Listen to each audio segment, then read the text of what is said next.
Hello, this is Dr. Martina, your online sex therapist and sex educator. Welcome to the first Tuesday of the month series on how to have better sex in 2023. This month, I'm going to approach the topic of our last component of our sexuality, and that is the relationship component. And we will be talking about two essential questions. The first one on what your mode of functioning is in a love relationship. And the second one is how to obtain the feeling of love and also how to maintain the feeling of love in a long-term relationship. So my first question is your functioning mode in your relationship a heterocentered or ego-centered or auto-centered mode? The heterocentered mode is where that means that the focus is all on your partner. Now that may give you brownie points what a good partner you are, generous and all of that stuff with your friends, but it is really not sustainable because you also have needs which will not be taken care of. And it is your responsibility to identify and voice those needs. Ego-centered person is where the focus is on you and only you, and the partner is being left out, basically the counterpart of the heterocentered person. So yes, there's a lot of relationships out there that function in this way, but over time, because the needs are really not being addressed and identified, over time, the feeling of love will diminish and the intimacy, and then it just becomes a relationship of convenience. And then the third one is the auto-centered mode, and that is basically when you have identified your needs and have been able to communicate that and also know about your partner's needs and also put focus on their needs. So there is actually a balance, and that is a healthy situation. Now, you may want to I think it's worth taking a look where you're standing and what kind of mode are you functioning if you're in a relationship. And maybe then there's some room for improvement and adjustments. So how about the feeling of love within a relationship? Do you make room for love within your relationship? Some say the feeling of love guarantees the longevity of a relationship even more than good sex does. Well, I say that it takes both. It takes love and good, healthy sex, and that ensures the preservation of a long-term relationship. Now, we have certain circumstances influence how we fall in love, but we do have such a thing as an emotional attraction code that primarily determines the choice of a particular person.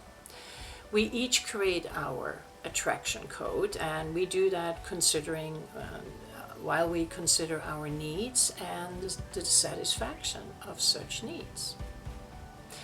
Let us take a look at these different ways of how we fall in love, and more importantly, how we can obtain and maintain the feeling of love within a relationship. We can fall in love at first sight, which can be very thrilling. I've had the blessing of having that happening to me once. We fall in love with an image of a person whose actual characteristics only become more apparent over days, weeks, or months, even later. Now we fall in love, let's say 90% with a dream and 10% with reality. Now the second way is that goes a little slower, but not much, and that is when we fall in love head over heels.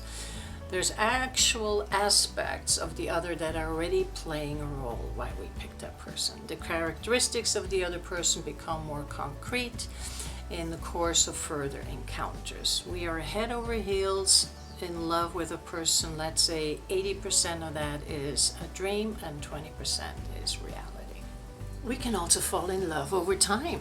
The feelings develop over time through repeated encounters. Now, getting to know a person, getting to know their characteristics actually increases the probability of a successful long-term relationship, because with time, the admiration of the other person can develop, and it can grow, and it can persist. Now we're still 70% in a dream situation and 30% in reality. Because falling in love is not something that is for long term. That is a short-term situation that needs to graduate and mature into the feeling of love. And that feeling of love includes the ability to love, admire, idolize, and dream of the other person, knowing their strength and their limitations, their imperfections. Now, especially if we can do this in a joint daily life. Now we're dealing with 50% of admiration and dream and 50% of reality. And I really think it's that kind of a love that we're all after.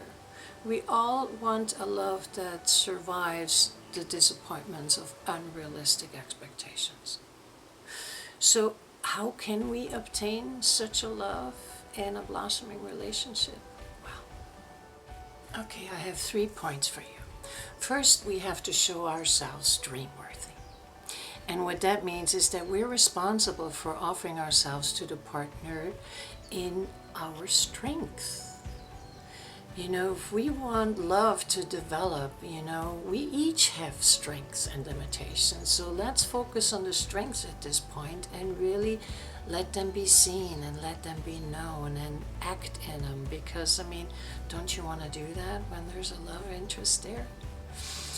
Then the second tip is playing with closeness and distance. We have a tendency to just, when we see something that is close to a dream that we have, and especially in the beginning, that we just want to rush and we want to run to it and not have any distance at all and just really speed it all up. But I'm not talking about doing the opposite, which means playing hard to get, just letting time take its course and have distance in it and have closeness in it. And then play in those two arenas and let the things develop and let the love dream continue and survive. And the third thing is seduction. I mean, the seduction strategy starts from the perception of one's needs and the ability to actually be able to communicate that need. So at one point, if you're going to say, okay, there's something I would like from that person, and I have identified a need, and I'm going to be proactive about it, and I'm going to let them know what that is. So I'm going to seduce them so I can relate that to them, what it is that I would like for them. So this is how we can obtain the feeling of love, how we can start.